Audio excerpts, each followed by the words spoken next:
Hi everyone, my name is Victor Moreno. I'm here to present for my Social Media for Business course 155. My topic for today for this presentation is social media posting strategy. The goal here is to build community and establish a deeper connection with your target audience. First, you have to start with an awareness post. This is where you provide some useful information. Then you move on to your elaboration post where you provide more detail about that information you shared in your previous post. Then you shift over to community building post.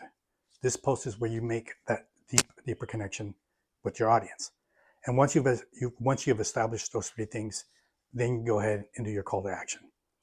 So let's say that you're a real estate broker. First, you must identify who your target audience should be. Well, if you're in real estate, it's going to be homeowners and renters. At least that would be for me.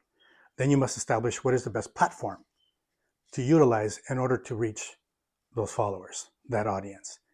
Instagram, Facebook, LinkedIn, those three platforms are great for real estate agents. Once you've done that, then you got to provide free content, useful content that will grab their attention. So back to the awareness post. How do you grab their attention? You might want to start off with a post that says, are you looking to sell your home? Or to a renter, are you looking to establish roots here in Oceanside? Then you want to go ahead and provide information such as market conditions. What is the median price of a home in Oceanside? What does the inventory look like? This type of information is useful, both the homeowner and the renter. For the homeowner, if they're thinking about selling, they're going to want to know, what is the median price of a home? What does the inventory look like? If there's a lot of inventory, they're not going to get as much for their property as they would if there's limited inventory. It just goes back to basic economics.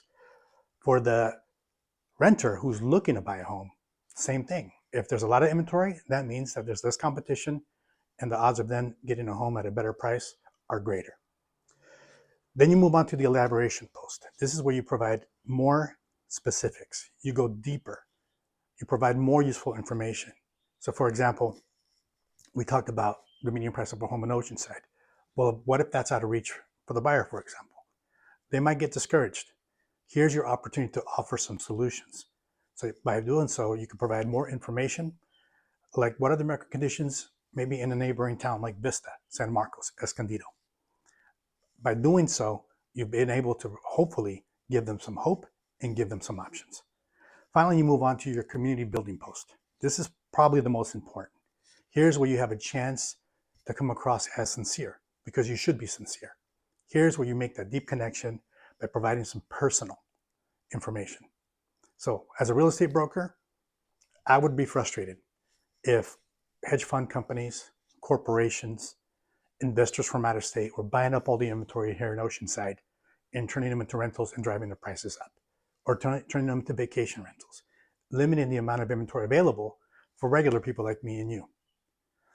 I'm sure that a renter who's looking to buy already is frustrated about that.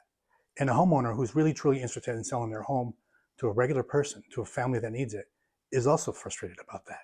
Here's where we have something in common, where we can relate to one another. Then you move on to your call to action.